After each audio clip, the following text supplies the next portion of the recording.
بەڵێ بەرزان هەموو لایەک زۆر باش ئاگادارن کۆمەڵی کێشە هەیە لە نێوان هەرێمی کوردستان لەگەڵ بەغدا گۆڕانکاری زۆر قوڵ و گەورەش لە ڕۆژهەڵاتی ناوەڕاست بەڕێوەن کە کاریگەریان دەبێ لە سەر هەرێمی کوردستان بمانەوێن نەمانەوێ هەرێمی کوردستان کە ئێستا بەشێکە لە عێراق کاریگەری ئەو گۆڕانکاریانش بەسەر عێراق و بەسەر هەرێمی کوردستانیشدا دەبێت. ئێمە ئەم شەو دەمانەوێت قسەی زیاتر لەسەر ئەم بابەتە بکەین بە میوانداری زۆر بەڕێ دکتۆر عادل باخەوان بەڕێوەبەری ناوەندی فەرەنسی بۆ تۆژینەوە لە سەر عێراق کە ڕاستەوخۆ لە ئەستۆدیۆی ژووری هەواڵ لە لامان میوانە کاک دکتۆر زۆر بەخێر بێن خۆشحاڵین کە جارێکیکە لە ژووری هەواڵ لەگەڵمان بەشدار دەبن بەڕاستی پرسیار زۆرە هەوڵ دەدەین زۆرترین پرسیار و زۆرترین وەڵامیش وەربگرینەوە زۆر بەخێر بێن. زۆر باشە کاک دکتۆر ئێوە ئەمڕۆ دیدارێکتان هەبوو لەگەڵ مەسرور بارزانی سەرۆکی حکوومەتی هەرێمی کوردستان پرسیار ئەمەیە ئێوە بەڕێستان وەکو کەسێکی ئەکادیمی مەسرور بارزانی وەکو کەسێکی سیاسی و سەرۆکی حکوومەت ئێستا جۆرێک لە هەماهەنگیتان هەیە پێکەوە ئەم هەماهەنگیە سەرەتای هەماهەنگی زیاترە لە نێوان ئەکادیمیەکان و سیاسیەکان خوێندنەوەتان بۆ چییە؟ پرسیارێکی جوانە من پێم وایە لە مێژووی 20 ساڵەی هەرێمی کوردستانە بەداخەوە ئەو دیالۆگە لە نێوان کێڵگەی ئەکادیمی و زانستی لەگەڵ کێڵگەی سیاسیە زۆر لاواز بووە. پێم وایە هەماهەنگی گفت و گۆ بە تایبەتی دیالۆگی قوڵ لەسەر هەموو پرسەکان لە نێوان ئەم دوو کێڵگەیە کێڵگەی ئەکادیمی و زانستی لەگەڵ کێڵگەی سیاسیە حاڵەتێکی زۆر تەندروستە بۆ دروستکردنی بڕیاری سیاسی. زۆر باشە کاک دکتۆر ئەنی ئەگەر بکرێت بە کورتیش بە پێشەوەی بێمە سەر پرسیارەکانی ترم ئەنی ئەو کێشانە یاخود ئەو گرفتانە یاخود ئەو بوارانەی کە جەنابیشتدا ئاماژەت پێدا چی بوون ئێوە لە نێوانی مەسەرەی ئەکادیمی لەگەڵ سیاسی کە ئێوە باستان کردبێت؟ سیر کە ئێمە کە گفتوگۆ ئەگەین بەیەکەوە لەبەرەوەی کامیرای لێ نییە لەبەرەوەی ئێوەی لێنین ئێوەی مەوەسم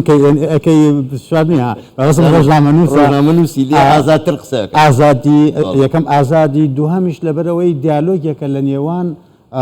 دیالۆگێکی بێ بەرژەوەندیە دیالۆگێکە کە بەرژەوەندیتیانە لە نێوان کێڵگەی ئەکادیمی و زانستی و کێڵگەی سیاسە بەڕاشکاوانە و بەقوڵی لەسەر هەموو بابەتەکان قساکەین ئەوە نییە بڵێن کاکە ئێمە دوو دیپلۆماتین بەیەکەوە قساکەین من دیپلۆمات نیم نە لە فەڕەنسا نە لە کوردستان من بەڕێوەبەری تینگتانکێکم وانە بەڵام جەنابیان سەرۆکی حکوومەتی هەرێمی کوردستانە وانە لە دوو پێگەی جیاوازەوە ئێمە زۆر بەڕاشکاوانە لەسەر هەموو بابەتەکان قسەمان کرد لەسەر نەوت لەسەر هەڵبژاردن لەسەر گرفتەکانی ئێستای هەرێمی کوردستان لە نێوان حیزبەکانە لە پەیوەندی نێوان هەرێمی کوردستان و بەغا پەیوەندی نێوان هەرێمی کوردستان و وڵاتانی ڕۆژهەڵاتی ناوەڕاست پەیوەندی نێوان هەرێمی کوردستان و وڵاتانی سیستمی ئەنتەرناسیۆنال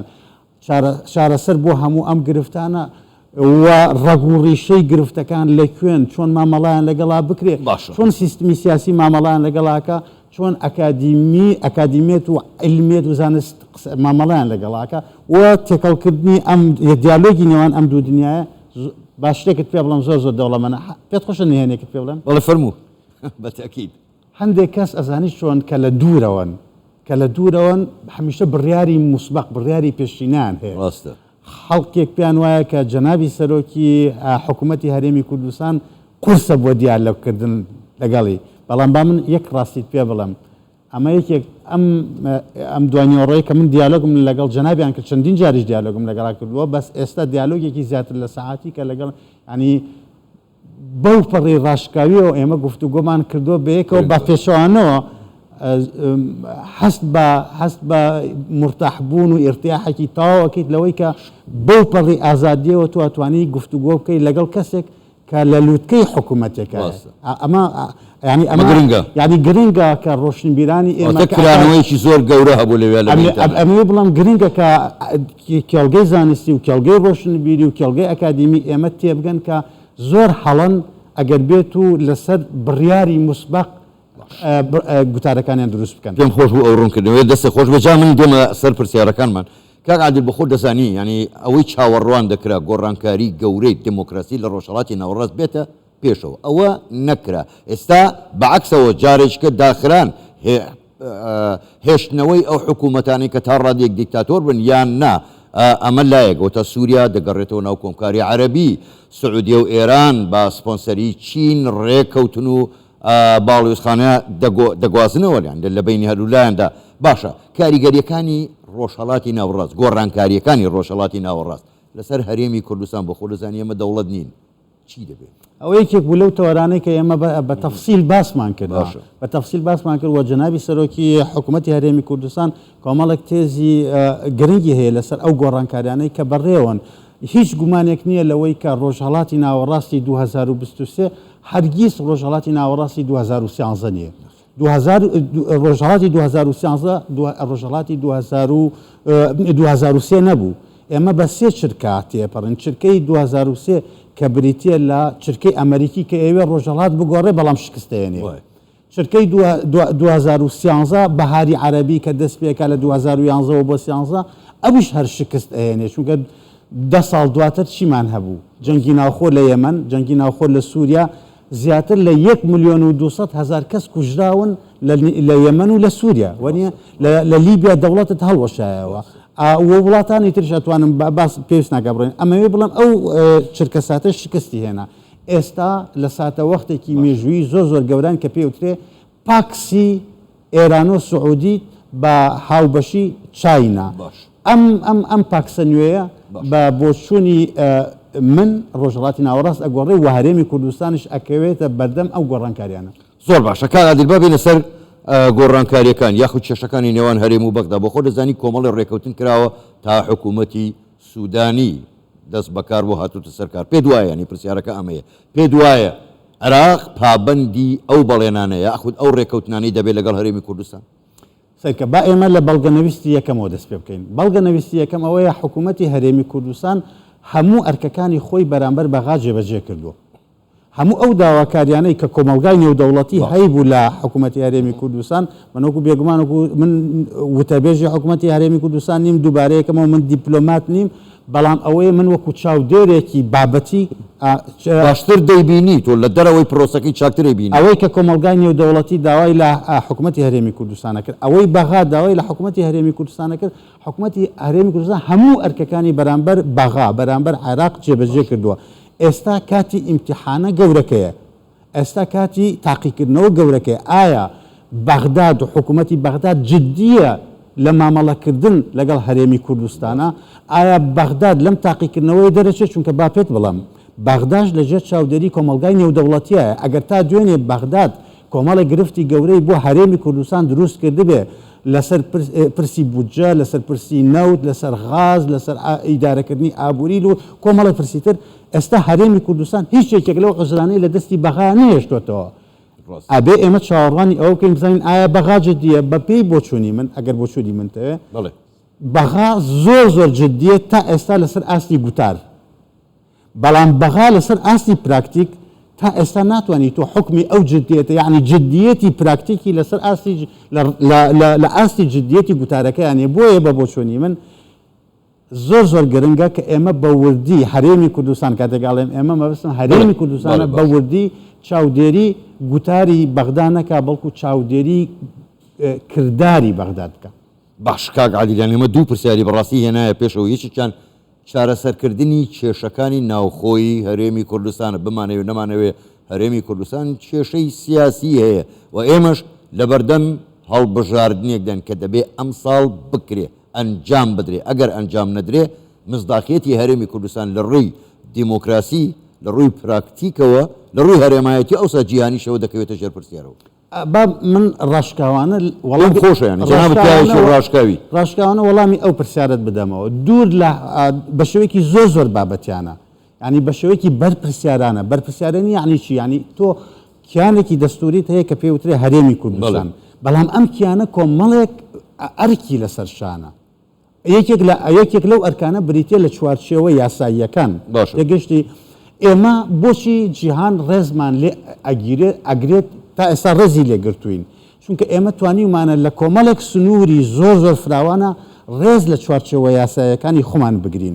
ساڵی ڕابردوو کە ئەبوو هەڵبژاردن بکەین و نەمان کرد دڵنیاتەکەمەوە لەسەر ئاسی هەموو جیهان ئێمە گورزێکی زۆر پۆڵاینماننا لەو ئەزمونەی کە ناومانناوە هەرێمی کوردستان و ئەزمونونەکەمان بریندار کرد چونکە بەغا بە بەغایی خۆی بەو هەموو کارەساتەوە کە هەیەی هەڵبژاردن ئەکا وانێ دوو هەڵبژاردن سێ هەڵبژاردن سازەدا بەڵام ئێمە هەرێمی کوردستان کە نزیکەی 10 ساڵ لە پێش بەغاوە ئێمە ئازادین وەنیە ئەزمونونەکەمان ئازادە نەمانتوانی ساڵی ڕابردوو هەڵبژاردن بکەین باش شتێکت پێ بڵم نابێ لە هیچ هەلوو مەرجێکە بە هیچ بیانوویەکەوە هەڵبژاردننی پەرلەمانی کوردستان دوا بخرێت چونکە بەڕاستی هەر هێزێکی کۆمەڵایەتی هەر هێزێکی سیاسی بم بۆ دەبات تەواویکەم هەر هێزێکی کۆمەڵایەتی هەر هێزێکی سیاسی تەنانەت با بڵێم هەر هێزێکی کۆمەلگای مەدەنیش ئەگەر بێت و بربەست دروست بکە لە ڕێگای ئەگەر لە ڕێگای ئەنجامدانی هەڵبژاردنە بەڕاستی بەرپرسیارەتێکی هەم یاسایی و هەم ئەخلاقی و هەم سیاسی و هەم دیپلۆماسی گەورەی ئەکەوێتە سەرشان بۆ چونکە ئێمە بە هەموو دنیا ئەڵێن کە ئێمە لە ئاستی مۆعیدمان لەگەڵ مێژوانین کە ئێمە ڕێز لە چوارچەوە یاسایەکانمان ناگرین کە ئێمە توانایی ئەوەمان نییە هەڵبژاردننی خۆمان ڕێ بخەین تەنانەت ئەسڵەن ناردنی کەیسەکە بۆ دادگای فیدراڵی لە بەغا خۆی بۆ خۆی ئەمە گورزێکە بەدەستی خۆمان لە هەرێمی کوردستانی ئەدەین لە خۆمان ئەدەین ئەوە خاڵی یەکەم پێم وایە بۆ چارەسەرکردنی موشکیلەکانی هەرێمی کوردستان لە ئێستا لە حاڵەتی ئانیە بریتە لە پێویستە هەڵبژاردن کەن بێگومان هەڵبژاردن کاک حاکم با بوو بۆ ئەو ڕستەکەم هەڵبژاردن کۆتایی هەموو گرفتەکانی هەرێمی کوردستان نییە بەڵام نەکردنی هەڵبژاردن گورزێکی زۆر زۆر بەهێزە کە لە ئەزمونونەکەمانێ دێن بۆیە ئەبێ ئەو گورزە بەدەستی خۆمان لێ نەدەن ئەو یەک دووهەم چارەسەرکردن لە ئاستی مەودای مامناوەندی و دوورە مەودایە بریتی نییە بەتەنها لە هەڵبژاردن بەڵکو بریتە لە بیناکردنی تاکێکی کوردی بەرپرسیار چاودێر و بەرپرسیار بەسەر حیزبەکانی هەرێمی کوردستانەوە و بەسەر دەسەڵاتیشەوە تاکێک کە توانایی ئەوەی هەبێ بە تۆ بڵێ کە تۆ میدیاکارێکی توانایی ئەوەی هەبێ کە دەرەجەت بداتێ بڵێ تۆ ئەم گوتارەی کە پێشکەشی ئەەکەی لەگەڵ منە تا چەندێک لە بەرژەوەندی هەرێمی کوردستان و هاوڵاتیانی هەرێمی کوردستانە ببوورە ئەم ڕستەیەت بۆ ئەمەوێ بە تۆ بڵم ئەگەر بمانەوێت چارەسەرێکی جەزری کێشەکان بکەین ئەو بەوردی لەگەڵ جەنابی سەرۆکی حکوومەتی هەرێمی کوردستانە زیاتر ئەتوانم بڵم چارەکێکی گفتوگۆکەی ئێمەی برد ئەوەیە کە تۆ لە هەرێمی کوردستانە تاکێکی بەرپرسیاری چاودێرت هەبێ دوو شتە بەکار ئەهێنم بەرپرسیار و چاودێر کە توانای ئەوەی هەبێ بە پارتی دیموکراتی کوردستان بڵێ لێرە سنوورەکانت بەزاندوە بە یەکێتی نیشتمانی کوردستان بڵێ لێرە سنوورەکانت بەزاندووە مادەم بە ئیسلامەکان بە عەلمانیەکان بە هەموو بە چەپ بەڕاست بڵێ لێرە تۆ هەڵەت کردووە لێرە ڕاست کردووە تا تۆ ئەم تاکەت بۆ دروست نەبێ ئەو کاتە حیزبەکان بە ئارەزووی خۆیان ئەتوانن تەراتێن بکەن بە نیشتمان باش کاک عادل ئێوە کۆمەڵی شتی تریشتان وروژان لەگەر چی کاتم زۆر کەم ماوە بەڵام دەمەوێت زۆرترین چۆن کاتتکەم زۆرترین دیدی مەسرور بارزانی سەرۆکی حکوومەتی هەرێمی کوردستان سەبارەت بەو شتانەی کە جەنابەت خزووتە ڕوو دەربارەی چارەسەرکردنی کێشەکان ئەو دەڵێ چی ڕوانینی ئەو چی بوو من پێم وایە یەکێک لە بێگومان ئێمە کە گفتوگۆ ئەەکەین حتمما دوو جیهانبینی جیاوازمان هەیە چونکە لە دوو کێڵگەی جیاوازەوە دێن بەڵام من ئەسڵەن ڕازگۆ بم لەگەڵ تا تەسەوری ئەوەم ناکرد کە جەنابیشان هەمان بۆچوونی منی هەبێ یا من هەمان بۆچوونی جەنابیانم هەبێ لەسەر ئەو دوو خاڵە هەم لەسەر هەڵبژاردن کە ئەویش قەناعەتی 100% بەوە هەیە کە ئەبێ هەڵبژاردن لە کاتی خۆیان بکرێ و ئەبێ هەموو هەلومەرجە بابەتەکان ئامادە بکرێ بۆ ئەوەی هەڵبژاردن لە کاتی خۆیان بکرێ چونکە نەکردن تەواو وشارە ئەمەوێ پێت بڵم تەواو وشارە بەوەی ئەگەر بێت و حیزبەکان ڕێنەکەون لەسەر ئەنجامدانی هەڵبژاردن و هەڵبژاردن نەکەن ئەو کاتە میستاقیەتی هەرێمی کوردستان و شەرعیەتی هەرێمی کوردستان ئەکەوێتە ژێر پرسیارەوە و هەروەها لەسەر هاوڵاتی بەرپرسیاری چاودێر بەسەر دەسەڵات و حیزبەکانەوە هەمان بۆچوونی هەبوو کاک دکتۆر پرسیارێکی کە هەیە ڕەنگە کاتیشم یەکجار کەم مابێ بەڵام بە کورتی وەڵام دێتەوە من زۆر سپاس دەکەم لەگەڵ هەموو ئەو کێشانەی کە لە هەرێمی کوردستان هەیە هەرێمی کوردستان ئێستا لە چاو وڵاتانی دەور و پشت بۆتە ترافیکی سیاسی دەوڵەتانی جیهان ئەوە تا وەزیری دەرەوەی ئیتالیا لێرەیە کۆمەڵ یەک دوو وەزیری ئەڵمانیەکان لێرن جێگری یاریدەدەری وەزیری دەرەوەی ئەمریکا لێرێ ئەمەیان چیمان پێڵێ لەگەڵەوەی ئەو هەموو کێشێژە گەر هەر بێ لە ناو هەرێمی کوردستان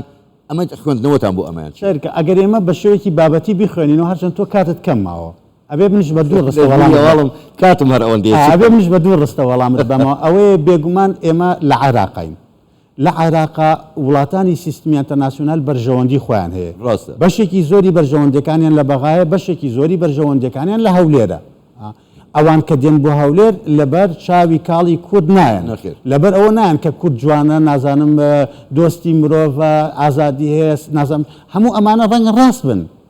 بەڵام پێش هەموو شتێک لەبەر بەرژەوەندەکانی خۆیان دێن بەرژەوەندەکانی خۆشان کۆمەڵەکشتن بەشێکی زۆریان بریتێ لە جەنگ دژی تیرۆر چونکە ئەوان پیان وایە جەنگ دژی تیرۆر کۆتایی پێ نهاتوو کوردیش ئەکتەرێکی گرنگە لەو جەنگایە بەشێکی تریان پەیوەندی بە ئابووریەوە هەیە بەشێکی تریان پەیوەندی بە ڕاگردنی بەلانس لە نێوان پەیوەندی جیۆپۆلیتیکانە هەیە